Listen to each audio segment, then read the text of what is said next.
Durante a nossa vida surgem muitas questões, sobre as quais nem sempre encontramos respostas imediatas, e muitas delas constituem verdadeiros desafios para a nossa existência.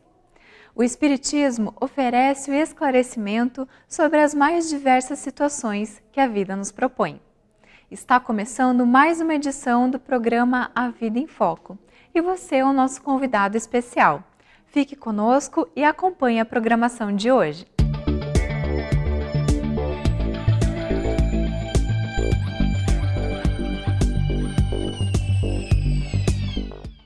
Sabemos que a prece é um ato de adoração a Deus. Assim, quando oramos, nos colocamos em contato com o Criador. Contudo, qual é a maneira de nos dirigirmos a Ele? Como a prece pode nos ajudar? Afinal, na imensa maioria das vezes, quando oramos, nos dirigimos a Deus para pedir. Basta somente pedir para sermos atendidos ou nossa atitude é fundamental para recebermos a ajuda que desejamos? Na entrevista de hoje, teremos a resposta para a pergunta: como a prece pode ajudar você? Não deixe de assistir. A Vida em Foco traz também curiosidades, crônica, o Espiritismo esclarece e fechando o nosso encontro de hoje, mais reflexões sobre a doutrina espírita e os ensinamentos de Jesus. Você é o nosso convidado. Fique conosco. Acompanhe agora a crônica da semana. O melindre costuma causar estragos nas relações humanas. A pessoa melindrosa ofende-se com muita facilidade. Uma simples brincadeira, uma palavra mal escolhida, podem fazê-la sentir-se gravemente ofendida. O melindroso imagina-se o centro das atenções aonde quer que vá. Acredita que os outros se preocupam em excesso com ele. E, na realidade, os homens gastam muito pouco tempo preocupando-se de forma definida com seus semelhantes.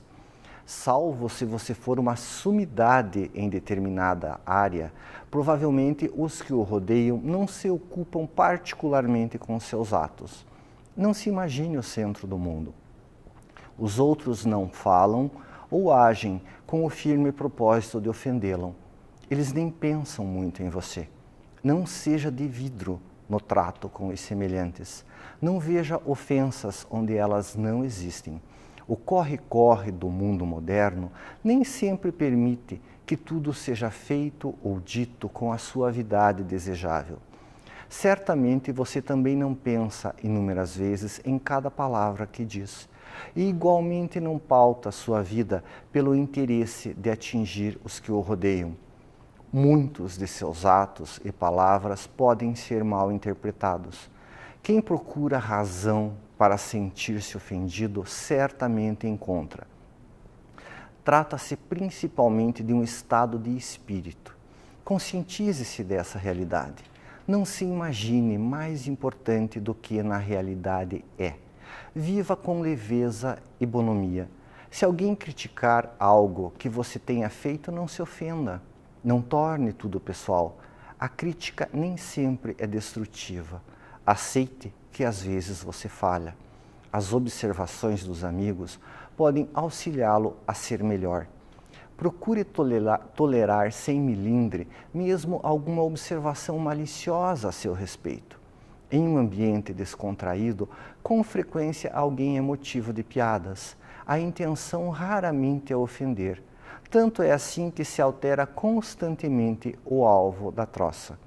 É necessário que os participantes de um grupo ou meio social tenham liberdade uns com os outros.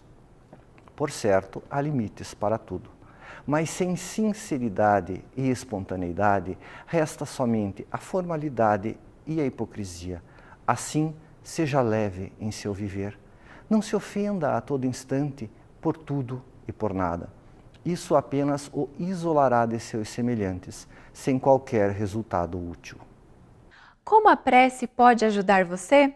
Confira o quadro de entrevista que começa agora e saiba a resposta.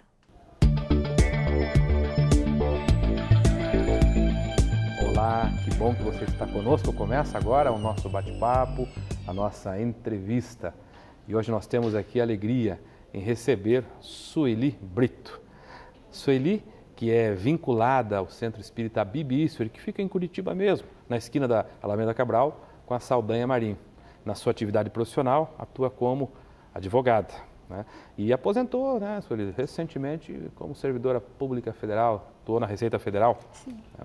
E a Sueli também, além de estar vinculada ao Centro Espírita Bibi Isfer, faz palestras divulgando a doutrina espírita em diversas instituições aqui da região de Curitiba.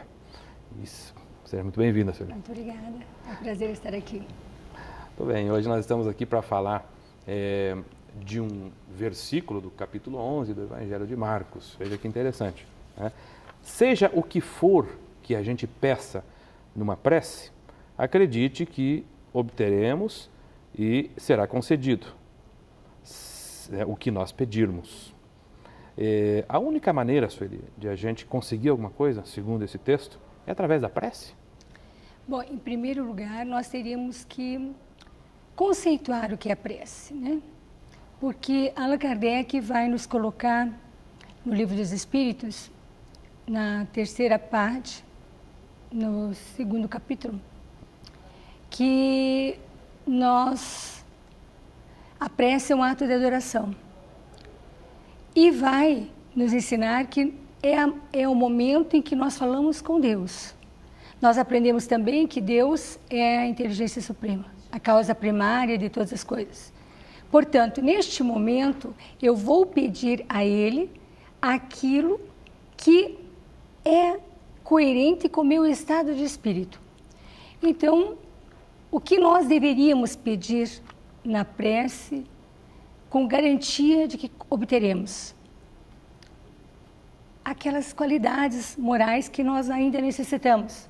Por exemplo, nós precisamos ainda, para superarmos as dificuldades aqui da Terra, de paciência, tolerância, coragem. Mas isso não nos impede de pedirmos as demais coisas, como a saúde. Mas além de pedirmos, vamos ter que fazer a nossa parte. Por quê? Porque quando Jesus nos afirma que nós vamos conseguir tudo, Ele, como veio nos dizer as regras de como obter o reino dos céus, né? Essa melhora espiritual, nós temos que entender que Ele estava se referindo mais a isso, mas também nos ensinou a pedir o pão de cada dia, que é a parte material, e com certeza, se nós orarmos com sentimento, com fé, nós obteremos, sem dúvida alguma, primeiro, as condições de conseguir o pão. E é isso que Jesus nos ensinou. E a prece, muitas vezes, tem sido mal utilizada por nós. Porque quando nós vamos pedir, nós só lembramos das coisas materiais. E talvez, por isso, muitas delas não tenham resposta. Sim. E existe um jeito, Sueli, assim, de fazer a prece, um método? Como é que o Espiritismo trata essa questão? Tem um jeito melhor, em pé, sentado, deitado, o que falar? Como é que se faz uma prece? Então, como a prece é uma maneira de nós nos comunicarmos com Deus, de nos aproximarmos dEle, nós devemos primeiro nos aquietar e lembrar que não há momento especial para a prece, também não há local, não há tempo. Qualquer momento que nós tenhamos necessidade de tomar uma decisão, de obter, às vezes, uma calma interna, é o momento de nós orarmos. Então, no Evangelho segundo o Espiritismo, está registrado que um dos melhores momentos para nós orarmos é pela manhã, quando começamos o dia. Mas os Espíritos nos ensinam, e Kardec também registra, que a qualquer momento nós podemos elevar o nosso pensamento a Deus, solicitando, em especial, tudo aquilo que nós necessitamos para desenvolver a nossa atividade no dia, sendo melhores sempre, como bons cristãos. A gente imagina assim, Deus sabe quais são as nossas necessidades, né? Então, sendo assim, por que você considera importante fazer a prece? Por que ela deve ser feita?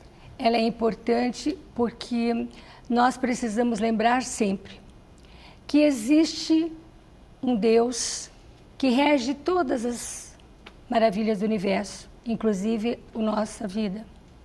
E que quando nós oramos, nós lembramos disso. e é uma maneira de nós relembrarmos que somos espíritos. Porque nós somos espíritos imortais e muitas vezes, quando estamos aqui mergulhados no corpo, nós esquecemos que somos espíritos e nos comportamos como um corpo que tem um espírito e não um espírito que tem um corpo. E aí acabamos no dia a dia esquecendo de que nós temos um compromisso maior junto a Deus. Porque sempre quando eu vou orar, eu peço a Deus, mas nem sempre eu paro para escutar o que Deus espera de mim. E muitas vezes nós já sabemos disso, porque Jesus já deixou claro. E nós precisamos cumprir aquilo que Ele nos solicitou, que é ser cada vez melhor, né? Muito bem, Sueli. Nós vamos fazer um breve intervalo e a gente já volta, porque tem desdobramentos, tem aplicações da prece, inclusive, né, nós conversávamos antes da entrevista, dentro do lar, me parece que é possível, né, a gente fazer isso em família.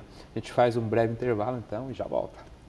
A Vida em Foco vai para uma breve pausa e logo retornamos. Até já!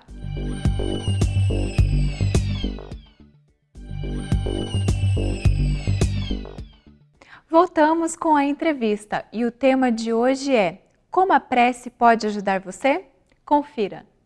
Muito bem, estamos de volta. Sueli, nós estamos aqui hoje falando sobre prece. Prece, o método, a eficácia, a razão pela qual nós devemos orar, né? E com frequência os benfeitores espirituais nos aconselham, né, a desenvolver um hábito, sozinho e até em família, né, que é fixar, me parece, um dia da semana para que o grupo familiar faça uma reflexão, uma leitura, ore. O que você teria a falar sobre isso? É aquilo que os espíritas chamamos de culto do Evangelho no lar, não é? Isso mesmo. E me parece um assunto bem interessante, é uma prática saudável. Então, se nós examinarmos a nossa sociedade atual, nós vamos chegar à conclusão que ela não está indo muito bem. Nós estamos aí diante de vários conflitos e vários escândalos, e tudo isso, muitas vezes, é em função de nós termos esquecido que a religião é algo mais do que frequentar qualquer templo, qualquer culto, ou igreja, ou casa espírita. É mais do que isso, é trazer Deus para a nossa vida. E que local é melhor que esse? A família. E por que a família? Porque é nela que se constrói os cidadãos. Então, o que vai acontecer? Se nós trouxermos Jesus para habitar conosco, os nossos filhos, aqueles que vivem conosco, vão entender que a religião é o religare, é nós estarmos mais unidos com o nosso Criador. Então, os Espíritos nos explicam que o ambiente do nosso lar, ele vai se modificando a partir do momento que nós promovemos, pelo menos num dia por semana, num determinado horário, a reunião dos que estão conosco para fazermos uma oração, um estudo do Evangelho. Por quê? Porque é neste momento que nós vamos exemplificar ao nosso filho que Deus é importante. E os Espíritos confirmam que se nós determinarmos um dia, um horário, ali comparecerão, além daqueles que nos acompanham normalmente como protetores, os Espíritos amigos que irão nos ajudar a elaborar as nossas preces, a intuir, muitas vezes, soluções das nossas dificuldades, dos nossos problemas.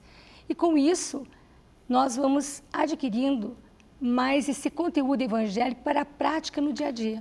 Porque muitas vezes falamos muito de Jesus fora de casa.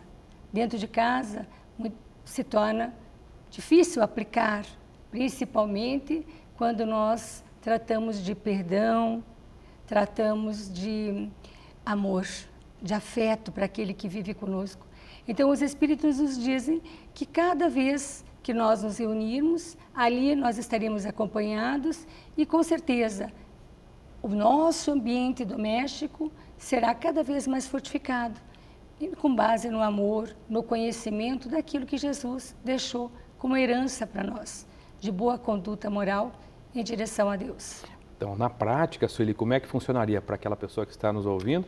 Né? Porque nós temos esses telespectadores lá do interior do Maranhão, de Goiás, pessoas que talvez nunca tenham, até do interior do Paraná, né, sobretudo, que nunca tenham tido acesso a essa informação. O que eu faço? Eu escolho um dia da semana, um dia que a família toda está disponível também, né? Eu queria fazer até uma colocação. Existem pessoas que moram sozinhas.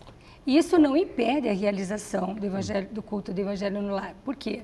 Porque nós podemos escolher um dia de semana. Então, por exemplo, domingo, escolhemos um horário.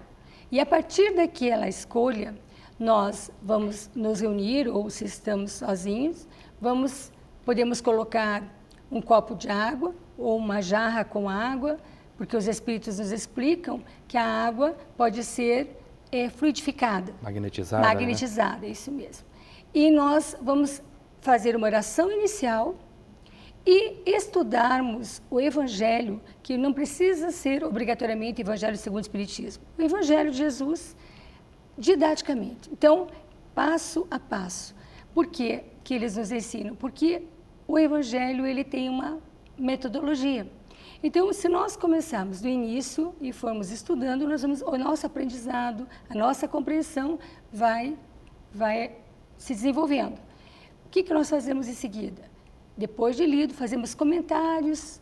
Se não estivermos sozinhos, as crianças podem participar. As crianças podem participar, devemos estimular a presença das crianças, inclusive buscando histórias infantis, que existem várias, em todas as religiões existem histórias infantis dedicadas à moral. Estimulamos a participar. Eu até ouvi um expositor dizendo que até embaixo da mesa ele já fez evangelho, que o filho ia e ele ia seguindo o filho para brincar junto. Então, nós temos aí já comentários rápidos, não é momento de se fazer cobrança, nem para filho, nem para cônjuge. E logo depois fazemos um encerramento também com oração. Não precisa superar 30 minutos. A nossa orientação, os Espíritos nos orientam, que não precisa durar mais que meia hora. O importante é que todos que estejam ali criem o hábito de estarem de coração, com sentimento, para que não seja uma mera repetição de palavras. Na sua experiência dentro da instituição espírita, você tem algum retorno daqueles que implantaram esse hábito para reunir a família e conversar sem censura, sem cobrança? Como é que tem sido esse retorno? Nós temos, para a felicidade nossa, nós sempre recebemos informações, por exemplo, de pessoas que passam por momentos muito difíceis de doença, de desequilíbrios emocionais, e quando nós sugerimos que eles façam o Evangelho, a resposta vem logo depois, no sentido de que eles conseguiram uma harmonia maior, um entendimento maior, uma compreensão maior até para a dificuldade, conseguindo superá-la com mais tranquilidade. Então, o retorno é real. O que nós precisamos ter é disciplina, porque muitas vezes a pessoa realiza numa semana, na outra semana não realiza. É importante nós entendermos que todo hábito tem que ser criado, e esse é um hábito novo que nós devemos criar. E naquele dia, recomendo aos espíritos também que nós evitemos outras atividades fora de casa, porque o Evangelho no Lar continua mesmo após o encerramento dos encarnados, porque muitas vezes nós somos atendidos durante o momento do sono. Muito obrigado, Sueli. Obrigada a vocês. Bacana. Então, você que nos acompanhou, olha aí, temos uma sugestão que a Sueli nos trouxe, né? Tentando detalhar o método, o jeito de fazer. Muito obrigado por essa contribuição. Que você possa retornar outras vezes para nós batermos mais papos. A você que nos acompanhou, fique conosco, porque a Vida em Foco continua. Você tem uma dúvida e quer que a respondamos? Envie por e-mail no endereço contato@vidaemfoco.com.br a sua pergunta. Acompanhe agora o quadro O Espiritismo Esclarece, pois esta poderá ser a resposta que você procura. Antônia de Jesus Boaventura, de Barra do Garças, Mato Grosso, nos pergunta se os espíritos podem ser classificados segundo o seu proceder, já que existe tanta violência, corrupção, desvios de conduta, etc. Antônia, obrigado pela audiência e pelo contato através de contato@vidaemfoco.com.br e um abraço a todos os matogrossenses. Respondemos. De fato, O codificador da doutrina espírita, Allan Kardec, apresenta no tópico Introdução ao Livro dos Espíritos, no item 6, uma classificação, ainda que não absoluta, dos espíritos. Além desse tópico, o codificador nos apresenta maiores detalhes das classes e das ordens espirituais a partir das questões 100 do Livro dos Espíritos, que basicamente são os seguintes. Os da maior ou da primeira ordem são os espíritos superiores que se distinguem dos outros pela sua perfeição, seus conhecimentos, sua proximidade de Deus, pela pureza de seus sentimentos e por seu amor do bem. São os anjos ou puros espíritos. Os da outra classe se acham cada vez mais distanciados dessa perfeição, mostrando-se os das categorias inferiores, na sua maioria, eivados das nossas paixões, o ódio, a inveja, o ciúme, orgulho, etc. Comprazem-se no mal. E há também, entre os inferiores, os que não são nem muito bons, nem muito maus, antes perturbadores e enredadores que perversos. A malícia e as inconsequências parecem ser o que neles predomina. São os espíritos estúrdios ou levianos, como os espíritos não ocupam perpetuamente a mesma categoria, todos se melhoram, passando pelos diferentes graus da hierarquia espírita. Essa melhora se efetua por meio da encarnação, que é imposta a uns como expiação, a outros como missão. A vida material é uma prova que eles cumpre sofrer repetidamente, até que hajam atingido a absoluta perfeição moral. Deixando o corpo, a alma retorna ao mundo dos espíritos, de onde saiu, para passar por nova existência material, após um lapso de tempo mais ou menos longo, durante o qual permanece em estado de espírito errante. Tendo o espírito que passar por muitas encarnações, segue-se que todos nós temos tido muitas existências e que teremos ainda outras mais ou menos aperfeiçoadas, quer na Terra, quer em outros mundos, razão pela qual estamos sempre nos melhorando em busca da perfeição. Assista Haroldo Dutra Dias com o quadro Pérolas do Evangelho. Olá, bem-vindos a mais um programa Pérolas do Evangelho. Nessa temporada, estudando as parábolas de Jesus, as 32 histórias contadas pelo Mestre. No episódio anterior, comentávamos sobre uma parábola famosa, talvez a mais famosa delas, a parábola do semeador. Nessa parábola, que está no Evangelho de Mateus, de Marcos e de Lucas, referência já dada no episódio anterior, aprendemos um pouco sobre as características da agricultura da Palestina de 2000 anos atrás, em que a semente era lançada sobre o solo antes deste ser preparado.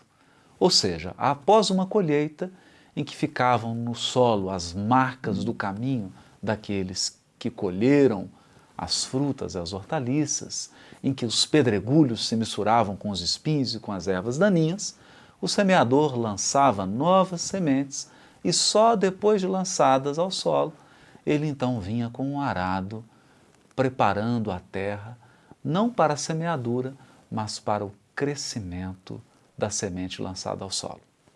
Como Jesus, utilizando desse cotidiano dos camponeses do seu tempo, da sua época, da sua região, aproveita para falar do processo de revelação da lei divina, a semente é comparada à palavra de Deus.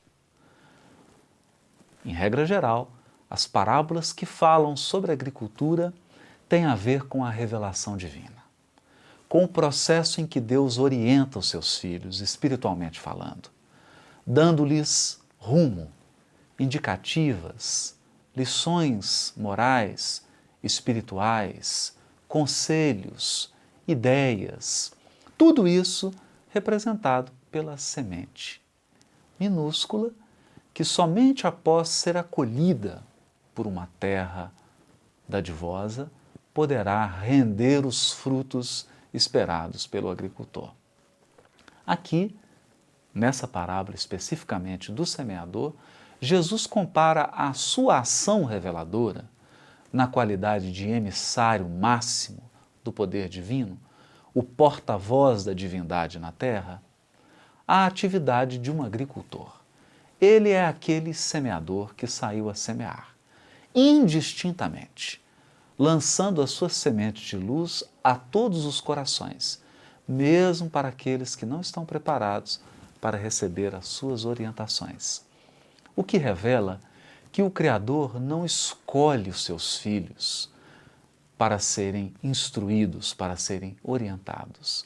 As orientações divinas vão a todos os corações. Cabe a cada um de nós reconhecer o tipo de terreno e a situação circunstancial em que se encontra a sua terra íntima. E aqui a terra íntima simbolizando o coração. Aquele órgão interior da cultura judaica que é capaz de ouvir, de assimilar, de refletir e também de devolver, de dar uma resposta ao estímulo semente, à orientação semente, à revelação semente. Mais detalhes dessa parábola no próximo episódio. Até lá! Obrigada pela sua companhia. Estamos chegando ao fim de mais uma edição. Recordando que você pode ajudar a produzir o programa. Mande as suas sugestões ou dúvidas para contato@avidaemfoco.com.br. Acesse o site www.avidaemfoco.com.br para rever os programas anteriores e aqueles que você não pôde assistir. Na página do Facebook, você encontra informações e novidades sobre as próximas edições do programa. Nosso desejo é de uma ótima semana e te aguardamos na próxima edição do A Vida em Foco. Até lá!